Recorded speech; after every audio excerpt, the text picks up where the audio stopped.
యొక్కయు పరిశుద్ధ ఆత్మ త్రియేక దేవుని నామములో మీ అందరికీ నా యొక్క హృదయపూర్వక వందనాలు తెలియజేస్తున్నాను. గొప్ప దేవుడు, మంచి దేవుడు, మహా మహిమతో నింపబడిన దేవుడు, తన మంచితనాన్ని అంతటిని మా జీవితాల్లో వెల్లడిపరిచిన దేవాది దేవుని నామములో మీ అందరికీ శుభములను ప్రకటిస్తున్నాం. దేవునికి స్తోత్రం, హల్లెలూయా. దేవుని వాక్యంలోనికి మనం వెళ్దాం. ఈరోజు ప్రభు మనతో మాట్లాడబోతున్న మాట మత్తయి సువార్త 7వ అధ్యాయము 7వ మాట. మత్తయి సువార్త 7:7. అడుగుడి మీకు ఇయ్యబడును, అడుగుడి మీకు ఇవ్వబడును, వెతకుడి మీకు దొరుకును, తట్టుడి మీకు తీయబడును. అందరూ ఆమేన్ చెప్పండి. హల్లెలూయా. ఈరోజు ప్రభు మనతో మాట్లాడబోతున్న అంశం ప్రార్థన అనగా ఏమిటి? ప్రార్థన అంటే హల్లెలూయా. ప్రార్థన అనగా ఏమి, లేకపోతే ప్రార్థన అంటే ఏంటి? ఇది మనం ఈరోజు ధ్యానించుకోబోతున్నాం. పరిశుద్ధాత్ముడు మనందరితో మాట్లాడబోతున్నాడు. ప్రార్థన అనగానే మనం దేవునితో మాట్లాడుట అని చెప్తాం. ప్రార్థన అనగానే మనం ఏమంటాం? దేవునితో సహవాసం చేయడం అని చెప్తాం. అయితే వాస్తవంగా ప్రార్థన అనగా ఏంటో ఇంకా కొంచెం లోతుల్లోనికి మనం వెళ్దాం. సీమోను తన దోణిను లోపలికి తీసుకొని వెళ్ళినప్పుడే విస్తారమైన దొరికినాయట. హల్లెలూయా. దేవుని యొక్క వాక్యం ఒక గొప్ప మర్మమై ఉన్నది. దేవుని నామానికి మహిమ కలుగును గాక. ప్రార్థన అనగానే చాలా మందికి బోర్గా ఫీల్ అవుతారు. పాటలంటే ఉత్సాహంగా ఉంటారు, ఆరాధన అంటే ఉత్సాహంగా ఉంటారు, వాక్యం అంటే ఉత్సాహంగా ఉంటారు, కానుక పాటలు అంటే ఉత్సాహంగా ఉంటారు, ఆమె కొరియోగ్రఫీ అంటే ఉత్సాహంగా ఉంటారు, పరిచర్య అంటే ఉత్సాహంగా ఉంటారు. దేవునికి స్తోత్రం, హల్లెలూయా. ప్రతి ఇంట్లో నుండి ఒక బియ్యం బస్తా రావాలి, ఒక నూనె క్యాన్ రావాలంటే ఉత్సాహంగా వస్తారు. ఆమేన్, హల్లెలూయా. ప్రతి ఒక్కరూ ఎర్రగడ్డలు తీసుకురావాలంటే ఉత్సాహంగా, దేవునికి స్తోత్రం, ఉల్లిపాయలు తీసుకురాలంటే ఉత్సాహంగా. ఆమేన్, హల్లెలూయా. కానుకలంటే ఉత్సాహంగా, కోత పండుగ అంటే ఉత్సాహంగా, కృతజ్ఞత పండుగ అంటే ఉత్సాహంగా అందరం ఉపవాసించి ప్రార్థన చేసుకుందాం అనగానే ఎక్కడ లేని నీరసంగా కదా. ప్రైజ్ గాడ్, హల్లెలూయా.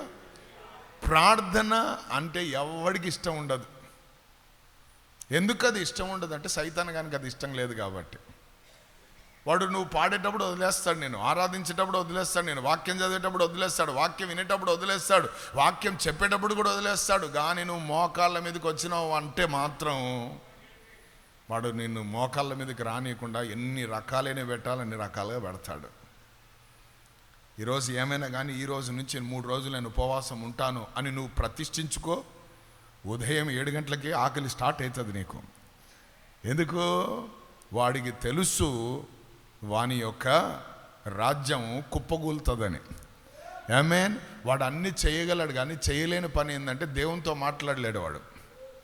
ఆమేన్, హల్లెలూయా. దేవునికి స్తోత్రం. వాడు అన్ని చేయగలడు, కానీ మనం చేయగలిగింది వాడు చేయలేనిది ఏంటంటే మనము దేవునితో మాట్లాడగలము, కానీ వాడికి అంత సీను లేదు. హల్లెలూయా. అందుకే వాడు ఏం చేస్తాడంటే మనను చాలా రకాలుగా ఆటంకపరుస్తాడు, చాలా రకాలుగా అడ్డుపడుతుంటాడు, చాలా రకాలుగా ముందుకు పోకుండా వాడు చేస్తూ ఉంటాడు. హల్లెలూయా. దేవునికి స్తోత్రం. యూనివర్సల్గా ప్రపంచమంతా ఒక ప్రాబ్లం ఉంది. ఏంటంటే అన్ని ప్రార్థనలలో, అన్ని సువార్తలలో విస్తారమైన జనసమూహాలు కనబడతారు, కానీ ఉపవాస ప్రార్థనకు మాత్రం ఎంతవారు అంతే వస్తారు. కానీ దేవుని కృప ఏంటంటే మన ప్రాంతంలో మన దగ్గరకు వచ్చి అంత దేవుడు కృప చూపించాడు. హల్లెలూయా. ఇంకొక విషయం ఏంటంటే ఉదయం నుండి సాయంకాలం వరకు ఉపవాస ప్రార్థన లేక మధ్యాహ్నం వరకు అంటే చాలామంది అటెండెన్స్ ఇవ్వరు.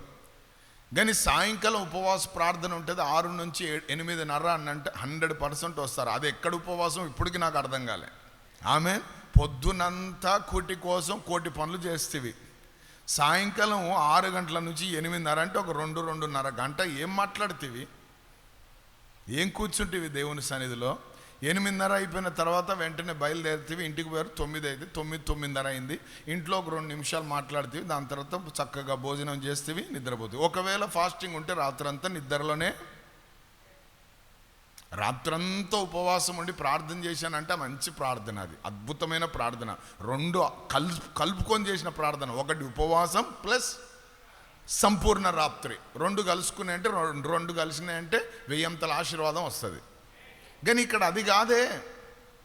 మనం ఒక పూట మానుకుంటాం, 2 పూటలు మానుకుంటాం. రాత్రి ఒక్క పూట మానుకొని అన్న నేను ఏం తీసుకోనన్నా రాత్రి పడుకునేటప్పుడు గ్లాస్ పాలు తాగి పండుకుంటాడంట. సార్లే ఇంకా 2 బాదం పప్పులు తిని 4 గ్లాస్ పాలు, 1 గ్లాస్ పాలు.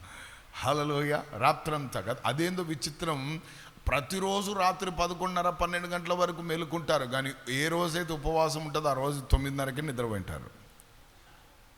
ఎప్పుడైనా జరిగింది అట్లా? జరగలేదా?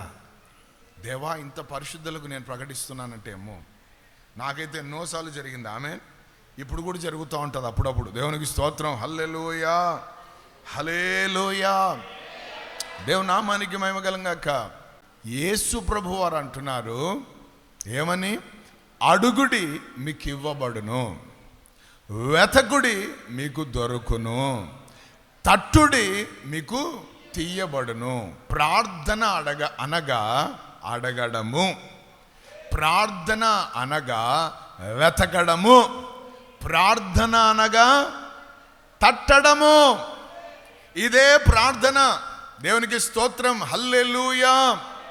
మన దేవుడు ప్రతికూలమైన దేవుడు కాదు, మన దేవుడు అనుకూలమైన దేవుడు. అందుకే ఇర్మియాలో, పాత నిబంధన గ్రంథంలో ఇర్మియా 33లో ఏమంటాడు తెలుసా? నాకు మొర్ర పెట్టు, నేను నీకు ఉత్తరం ఇస్తానన్నాడు. నాకు మొర్ర పెట్టు అని ఆపలేదు అక్కడ. ఏమన్నాడు? ఉత్తరం ఇస్తానన్నాడు. ఇక్కడ యేసు ప్రభు తన స్వయాన తన నోటితో ఏమంటున్నాడు? భూమి మీదికి వచ్చి నీతో నాతో చెప్పిన మాట ఏంటో తెలుసా? అడుగుడి మీకు ఇవ్వబడును, వెతకుడి మీకు దొరుకును, తట్టుడి మీకు తీయబడును అన్నాడు. అంటే నువ్వు చెయ్యవలసిన పని ఏంటంటే ప్రార్థన అనగా అడగడము, ప్రార్థన అనగా వెతకడము, ప్రార్థన అనగా తట్టడము. దేవునికి స్తోత్రం. నువ్వు మోకరించి నేను ప్రార్థన చేస్తున్నానంటే ఈ 3 నీ జీవితంలో కనబడాలా. అడగడం, దేవునికి స్తోత్రం. కొంతమంది ముచ్చుగా మౌనంగా నోరు మూసుకొని ఏదో పోగొట్టుకున్నట్టు, ఏమైపోయినట్టు నెత్తి మీద ఈ గ్లోబును మోస్తున్నట్టు మౌనంగా మూతి మురుసుకొని ఉంటారు, పొడుగు ముగాలు వేసుకొని. అది ప్రార్థన కాదు. హల్లెలూయా. ప్రార్థన అంటే నువ్వు నోరు తెరవడం. నువ్వు ప్రార్థనలో చేయాల్సింది ఏంటి? అడగాలి. అడగడం ప్రార్థన, వెతకడం ప్రార్థన, తట్టడం ప్రార్థన. ఇది యేసు ప్రభు చెప్పిన మాట. దేవునికి స్తోత్రం. హల్లెలూయా.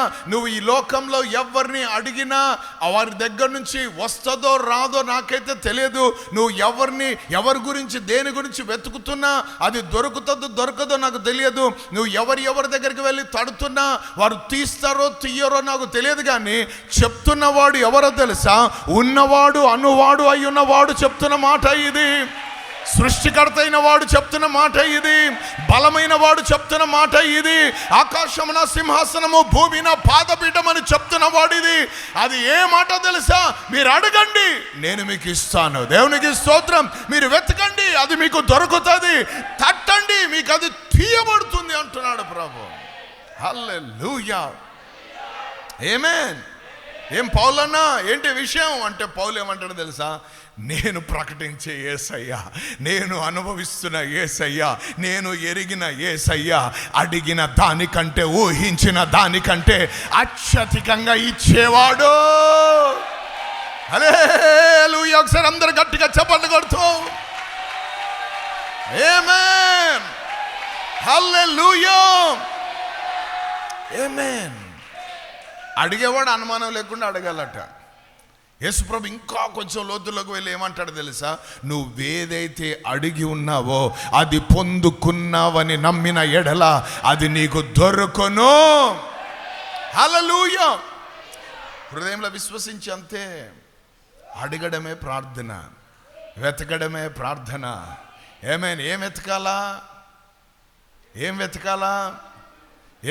నేను అంటాను, గాడిదలు వెతుక్కుంటా వచ్చిన వానికే లాటరీ తగిలింది. ఆమేన్. అదృష్టం అట్లా వచ్చి పడింది మన మీద. ఏమయ్యాడు వాడు? రాజు అయ్యాడు. ఒక గాడిదలను ఎత్తుక్కుంటూ వచ్చేవాడే రాజు అవుతే, ఆయన రాజ్యాన్ని, ఆయన నీతిని నువ్వు వెతకడం ప్రారంభిస్తే నీకు అన్ని అనుగ్రహించడా. హల్లెలూయా. నువ్వు ఆయన సన్నిధిలో కూర్చోగానే నువ్వు వెతకవలసింది చాలా ఉన్నాయి, కానీ దాంట్లో ముఖ్యమైనది, it's very very very very very very important ఏంటంటే, you should seek his kingdom and his righteousness. ఆయన యొక్క రాజ్యాన్ని, ఆయన నీతిని నువ్వు వెతకడం ప్రారంభిస్తే, నీతి వెతకాల. రాజ్యం అంటే అది నీతి, సమాధానం, పరిశుద్ధాత్మ యందలి. ఇది వెతకడం ప్రారంభిస్తే అన్నీ కూడా అనుగ్రహించబడతాయట. హల్లెలూయా. ప్రార్థన అనగా అడగడం, ప్రార్థన అనగా వెతకడం, ప్రార్థన అనగా తట్టడం. దేవునికి స్తోత్రం. ఇదే ప్రార్థన. ఏమేం దేవునికి స్తోత్రం. హల్లెలూయా.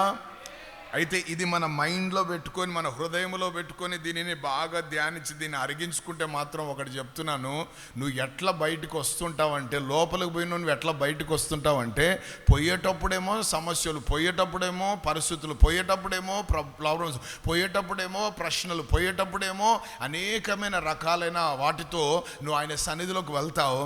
కానీ వచ్చేటప్పుడు ఎట్లా వస్తావు తెలుసా? జవాబులతో బయటకు వస్తావు, సమాధానముతో బయటకు వస్తావు, ఆనందము బయటకు వస్తావు, ఆశీర్వాదముతో బయటకు వస్తావు. కారణం ఏంటంటే ఆయన తన నోట చెప్పాడు. అందుకే నువ్వు దేవునితో అనాలి, ప్రభువా అడుగుతే నేను ఇస్తానన్నావు కదా, వెతుకుతే నేను దొరుకుతానన్నావు కదా, తడితే నేను తీస్తానన్నావు కదా, నీ నామములో మేము అడుగుతున్నాం ప్రభువా, నాయన మీ నామములో అడుగుతున్నాం అని చెప్పాలి. అందుకే యోహాను సువార్త 14:14 ఏముందో చూడండి. జాన్ 14:14. ఓ వండర్ఫుల్ గాడ్. హల్లెలూయా. నా నామమున మీరు నన్నేమి అడిగినను, నా నామమున మీరు నన్ను ఏమి అడిగినను నేను చేతును, నేను చేతును. చేసేవాడు చెప్పే మాట ఇది. అయితే నువ్వు చేయాల్సిందంతా ఒకటే. మరియమ్మ పేరు ఎత్తితే కానీ రావవి, యెహోవా పేరు ఎత్తినా రావవి. హల్లెలూయా. నువ్వు ఎత్తవలసిన పేరేంటో తెలుసా? నజరైడన యేసు క్రీస్తు అను నామం. హల్లెలూయా. ఆ నామంలో నువ్వు ఏది అడిగినను అది నీకేమవుతుందట చెప్పాలా? ఇస్తానంటున్నాడు దేవుడు. ఆమేన్. హల్లెలూయా. ఒకటి మనలో ఉండొద్దు. అదేంటంటే అనుమానంతో అడగొద్దు. అనుమానంతో అడిగితే అవమానాలు పాలవుతాం. ఆమేన్. కాన్ఫిడెన్స్తో, విశ్వాసముతో, హల్లెలూయా, ఏ అనుమానము లేకుండా అడగండి, మీకు ఇస్తానంటున్నాడు. వెతకండి, మీకు దొరుకుతుంది అంటున్నాడు. తట్టండి. Praise the Lord. ప్రార్థనలకు రాగానే ఈ 3 జరుగుతాయి, జరగాల్సిందే. ఆమేన్. అదే ప్రార్థన అంటే. దేవునికి స్తోత్రం. హల్లెలూయా. దాని తర్వాత చూడండి ప్రార్థన అనగా ఏంటో. Thank you Jesus. లూకా సువార్త 18వ అధ్యాయము 13-14 వచనాలు మనం చదివితే, లూకా సువార్త 18వ అధ్యాయము 13-14. అయితే సుంకరి దూరముగా నిలుచుండి ఆకాశము వైపు కన్నులెత్తుటకైనను ధైర్యము చాలక రొమ్ము కొట్టుకొనుచు, దేవా పాపినైన నన్ను కరుణించుమని పలికెను. చాలమ్మా. దేవునికి స్తోత్రం. ఇక్కడ ఇద్దరి గురించి చెప్తున్నాడు యేసయ్య. వీరిద్దరు ఎక్కడికి వచ్చారట? దేవాలయంలోకి వచ్చారు. ఒకని పేరేమో పరిసయ్యుడు, ఇంకొకడేమో సుంకరి. సో పరిసయ్యుడు లా తెలిసినోడు, ధర్మశాస్త్రం ఎరిగినవాడు. సుంకరి అనేవాడు పాపి అయిన మనుషుడిగా ఉన్నాడు. సో తెలిసినోడు ఏం చేస్తున్నాడు? వానికి తెలిసినవి, వాడికి చేసినవి తన్ను తాను హెచ్చించుకొని, తన్ను తాను గర్వంగా ప్రవర్తిస్తూ, దేవుని దగ్గర కూడా గర్వమా చూడండి. వారమునకు 2 సార్లు నేను ఉపవాసం చేస్తున్నాను అన్నాడు. మనం ఒకసారి చేస్తేనే కదా, వీడు 2 సార్లు చేస్తున్నాడట. అంటే ఒక విధంగా చూస్తే భక్తిలో దేవుడు చెప్పిన ఆజ్ఞల కంటే అన్నిటికంటే పాటిస్తూనే ఉన్నాడు. కానీ వానిలో ఉన్న ప్రాబ్లం ఏంటంటే తగ్గింపు లేని జీవితం. ఏమి లేదు, తగ్గింపు లేని జీవితం. హల్లెలూయా. కానీ సుంకరి ఎటువంటి వాడుగా ఉన్నాడంటే, అయ్యా నేను చూడ్డానికి, నువ్వు మాట్లాడడానికి నాకు ధైర్యం సరిపోవడం లేదయ్యా అని వాడు రొమ్ము కొట్టుకుంటా ఏడుస్తున్నాడట. అంటే తన్ను తాను ఏం చేస్తున్నాడు? తగ్గించుకున్నాడు. ఎవరి ముందు తగ్గించుకున్నాడు చెప్పాలా? నేనైతే ఏం చెప్తానంటే, ఈ ప్రశ్న అడిగితే ఎవరి ముందు తగ్గించుకున్నాడు అంటే, ప్రార్థన ఆలకించు దేవుని ఎదుట తగ్గించుకున్నాడు. ఏ దేవునికైతే మొర్ర పెడుతున్నాడో, ఏ దేవుని సన్నిధిలో అయితే అడుగుతున్నాడో, ఏ దేవుని సన్నిధిలో అయితే తడుతున్నాడో, ఏ సన్నిధిలో అయితే వెతుకుతున్నాడో, ఆ దేవుని సన్నిధిలో తన్ను తాను ఏం చేశాడు? తగ్గించుకున్నాడు. ఈరోజు ప్రార్థన అంటేనే తగ్గింపు. ఆమేన్. ప్రార్థన అనగా తగ్గింపు. ప్రైజ్ ది లార్డ్, హల్లెలూయా. కొన్నిసార్లు ఈ ప్రార్థనలో మనం సాగుతున్నప్పుడు మనకు తెలియకుండానే ఈ పరిసేని యొక్క ఆత్మ మనను ఆవరిస్తుంది. పరిసేని యొక్క ఆత్మ మనను ఆవరిస్తుంది. పాస్టరయ్య శుక్రవారం ఒకరోజు ఉపవాస ప్రార్థన పెట్టాడు. పాస్టరయ్య నెలకు ఒక్కరోజు, చివరి రోజు సంపూర్ణ రాత్రి పెట్టాడు. మనం ఎందుకు 2 రోజులు చేయొద్దు ఉపవాసం? మనం ఎందుకు 4 రాత్రులు మేలుకొద్దు? సో ఇటువంటి తెలియని ఒక లోపలికి వచ్చి నేను అంటాను, 2 రోజులు కాదు, వారం రోజులు చేయి ఉపవాసం, తప్పేం లేదు. 2 రోజులు ఆల్నైట్ ప్రేయర్ కావు, నెలంతా ఆల్నైట్ చేయి, తప్పేం లేదు. కానీ నీలో ఉండవలసింది ఏంటంటే, ఆయన యొద్దకు వచ్చినప్పుడు, ఆయన సన్నిధిలోకి వచ్చినప్పుడు, ఆయనతో నువ్వు గడుపుతున్నప్పుడు నువ్వు ఎట్లుండాలి తెలుసా? ఏమీ లేనివాడిగా వచ్చి కూర్చోవాలి. ఒక ఎంటీ వెజల్గా, ఖాళీ పాత్రగా, ఒక ఖాళీ పాత్రగా. ఆమేన్. దేవునికి స్తోత్రం. జ్ఞానుడంట. ఎవరు జ్ఞానులు తెలుసా? విని పాండిత్యంను వృద్ధి చేసుకునేవాడు జ్ఞానుడట. Praise the lord. నీకు తెలిసి ఉన్న విషయాలు చెప్పుతున్నా ఇంకా నువ్వు చెవియోగి వింటుంటావు చూడు, జాగ్రత్తగా ఆలకిస్తుంటావు చూడు, అదే చెప్తుంది నువ్వు జ్ఞానవంతుడవని. ప్రైజ్ గాడ్, హల్లెలూయా. ఇవన్నీ ఇన్న ప్రసంగాలు అన్నావు అనుకో, నీ అంత బుద్ధిహీనుడు ఎవడు లేడు. బలహీనుడా ఇను. ఆమేన్. పరిశీలన ఆత్మనుతో నువ్వు జీవించొద్దు. సుంకరి ఏ రీతికైతే దేవుని ఎదుట, దేవుని సన్నిధిలోకి వచ్చాడో కదా, దేవునికి స్తోత్రం. దావీదుకు ఏం తక్కువ అండి? దావీదుతో ప్రవక్త ఏమంటాడు తెలుసా? అయ్యా, నువ్వు ఏమి ఉద్దేశించినా, నువ్వు ఏది అనుకున్నా అది చేసేయి, ఎందుకంటే యెహోవా నీకు తోడై ఉన్నాడు. దేవుడు నీకు తోడున్నాడు, ఇక అడగవలసిన అవసరం లేదు, క్యారీ ఆన్ అన్నాడు. అంటే అంత ఓపెన్నెస్. అందుకే దేవుడు అతనితో అంటాడు, అతనికి ఒక మంచి సాక్ష్యం కూడా ఇచ్చాడు. దావీదు నా ఇష్టానుసారుడైన మనుష్యుడు అని, నా హృదయానుసారుడు అని. అంటే చాలా క్లోజ్గా ఉన్నాడు దావీదు, దేవుడు. ఇద్దరు బంధం చాలా స్ట్రాంగ్గా ఉంది. ఏది చేసినా కూడా దేవుడికి పెద్దగా, అంటే అంత ఓపెన్నెస్, క్లోజ్నెస్ ఉన్నా కూడా దావీదును అంత సింహాసనం మీద కూర్చోబెట్టిన ఒక ప్రవక్త దేవుని మాటతో దావీదు దగ్గరికి వచ్చాడని తెలిస్తే, ప్రవక్త వచ్చాడు కోటలోనికి అని తెలిస్తే, ప్రవక్త వచ్చాడు ఆ ప్రాంతంలోనికి తెలిస్తే, ఈ దావీదు ఏం చేసేవాడు తెలుసా? ఆ సింహాసనం వదిలిపెట్టి ఆ ప్రవక్త ఎదకు భయముతో వచ్చేవాడు. ఎందుకంటే ఏ వాక్కుని, ఏ మాటను తీసుకొని వచ్చాడో, ఎందుకంటే ప్రవక్తల నోట తన మాటను పెట్టి దేవుడు పంపిస్తాడు కాబట్టి. నేను రాజునే, పరిపాలించేవాడినే, కానీ ఆ పరిపాలన ముందుకు సాగాలంటే ప్రవక్తల నోట దేవుడు తన మాటను పెట్టి పంపిస్తాడు కాబట్టి, ఆ మాట ఏమై ఉందో అది నాకు శ్రేయస్కరమైందా లేకపోతే నన్ను బలహీనపరిచేదా, అది ఎటువంటి మాటనని గడగడగడ వణికేవాడట. అందుకే నా ఇష్టానుసారుడు అన్నాడు. హల్లెలూయా. ఈరోజు ఎంతమంది ప్రార్థన చేసుకున్నారు అంటే దాని అర్థం ఎంతమంది? ప్రతిరోజు నువ్వు తగ్గించుకున్నావు అనుకో, చెప్పాలా వద్దా?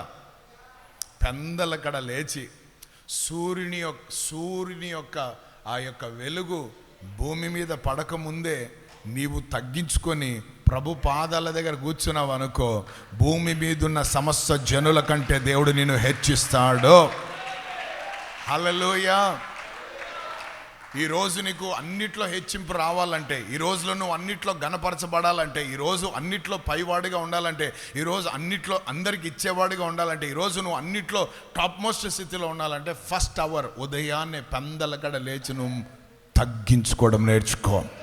ఎందుకంటే వాక్యం ఏమంటుంది తెలుసా? యేసుప్రభు అంటాడు, ఒకరిని హెచ్చించువాడు ఒకరిని తగ్గించువాడు అంటాడు. ఇంకొక దగ్గరికి వచ్చేవారికి ఏమంటాడు తెలుసా? తన్ను తాను తగ్గించుకునేవాడు హెచ్చింపబడతాడు, తన్ను తాను హెచ్చించుకునేవాడు. అంటే ఇప్పుడు మన చేతిలో ఏం పెట్టాడు? పాత నిబంధనలో ఒకరిని హెచ్చించేవాడైనా ఒకరిని తగ్గించేవాడు. క్రొత్త నిబంధనకు రాగానే స్టైల్ మారింది. ఇప్పుడు ఆయన హెచ్చించేది ఆయన తగ్గించేది కాదు, నీ చేతిలో పెట్టాడు అన్నీ. నీవు ఉదయాన్నే పెందలకడ లేచి ఆయన సన్నిధిలో నిన్ను నీవు తగ్గించుకొని ఆమేన్ హల్లెలూయా, ముఖ దర్శనము చాలయ్యా, నాకు నీ ముఖ దర్శనము చాలయ్యా అని పాడుకుంటూ ప్రారంభించావనుకో, ప్రైజ్ ది లార్డ్, హల్లెలూయా, నీ జీవితంలో ఏ రోజు చూడనివి నీ జీవితంలో ఆ రోజు చూడడం ప్రారంభిస్తావు. ఫ్రెష్ మన్నాను దేవుడు నీకు పంపిస్తాడు. హల్లెలూయా, ఆమేన్. బండల నుండి నీళ్లను ఉబికింపజేస్తాడు. ఎడారిలో ఉన్న నీకు సర్వ సమృద్ధిని కలగజేసి ఆమేన్ బహుతరములకు శుభాతిశయంగా చేస్తాడు. ఇది సీక్రెట్. ఆమేన్ హల్లెలూయా. ఉదయాన్నే ఏం చేయాలి? మనము తగ్గించుకోవాలి. ఆమేన్. కొంతమంది ఉదయాన్నే లేస్తూనే తగ్గించుకోకుండా కుండలు బిందెలు తీసుకొని పోతారు. ఆ సందులో కొట్లాడే వాళ్ళలో ఫస్ట్ నంబర్ ఎవరంటే పలానా పలానా. ఆమేన్. పెద్ద గొడవన. ఆమేన్. సువార్తకు పోయి తలబొగలు కొట్టినారేమంటే కాదంట, నీళ్ళ దగ్గర కొలాయిల దగ్గర పడి ఆడవాళ్ళు మగవాళ్ళు ఏం చేసుకోవాలి, పడావడ కొట్టుకొని ప్లాస్టర్, మళ్ళీ పెద్ద ప్లాస్టరు. ఆమేన్. ఆరోగ్యం బాగలేదు, మీరు వచ్చి దర్శించండి, ప్రార్థన చేయండి. ఏమైంది? ఓ చెప్పలేం, మీరే రండి. ఆమేన్ హల్లెలూయా. తగ్గింపు కావాలా? ప్రార్థన అనగానే తగ్గించుకోవడం. ఆమేన్. సుంకరిలాగా, పరిశీలనలాగా, ప్రభువా కదా, దేవా వింటున్నావా అంటే ఏ పెద్ద ఇటు బాస్ ఉన్నట్టు ఆయనకు. నీ మాటలోనే మృదుత్వం ఉండాలి. నీ హృదయంలో ఎట్లుండాలి తెలుసా? పసిబాలులాగా ఉండాలి నీ హృదయం, చిన్న పిల్లలాగా ఉండాలి నీ హృదయం. ప్రైజ్ ది లార్డ్, హల్లెలూయా, ఆమేన్. అటువంటి తగ్గింపు కావాలి. దేవునికి స్తోత్రం, హల్లెలూయా. ఇద్దరు నా ముందు దన దన దన దన దన కొట్టుకున్నారు పిల్లలు. వరే రే రే అని మధ్యలో పోయినా దొబ్బి వాళ్ళు అట్లా చేశారు.